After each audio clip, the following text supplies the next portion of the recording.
ইরানে ব্যাপক হামলা যুক্তরাষ্ট্রের। 2 রাতেই 170টি স্থাপনায় আঘাত।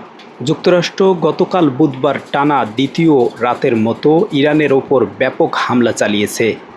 মার্কিন সামরিক বাহিনী দাবি করছে, গত 24 ঘন্টায় তারা ইরানের 170টি লক্ষ্যবস্তুতে আঘাত হেনেছে।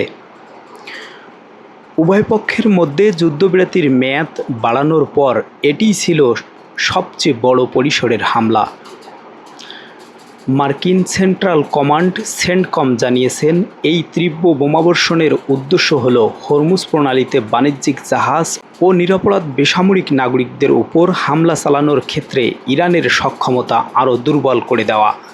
আগের রাতের মতো গতকাল রাতেও ইরান জুড়ে বিমান হামলা শুরু করে যুক্তরাষ্ট্র। এতে অন্তত 14 জন নিহত হন। এর জবাবে তেহরান উপসাগরীয় দেশগুলোয় মার্কিন সামরিক অবস্থানে পাল্টা হামলা চালিয়েছে। নিজের মালিকানাধীন সামাজিক যোগাযোগ মাধ্যম ট্রুথ সোশ্যালে ট্রাম্প লিখেছেন, এটি গতকাল মঙ্গলবার জাহাজে ইরানের বোমাবর্ষণের প্রতিশোধ। যদি এটি আবার ঘটে তবে পরিস্থিতি আরও অনেক খারাপ হবে। এর কয়েক ঘন্টা আগে তিনি প্রতিশ্রুতি দিয়ে বলেছিলেন, এ হামলা দীর্ঘমেয়াদী যুদ্ধের দিকে যাবে না, বরং এটি হবে খুব দ্রুতগামী। এদিকে মার্কিন হামলার জবাবে পাল্টা হামলা চালিয়েছে ইরানও। যুক্তরাষ্ট্রের নৌবাহিনীর 5ম নৌবহরের সদর দপ্তর বাহরাইনে অবস্থিত।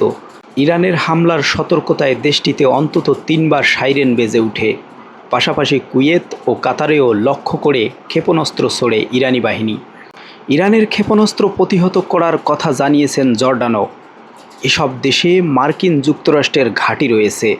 সমকালীন সংবাদ, আন্তর্জাতিক ডেস্ক।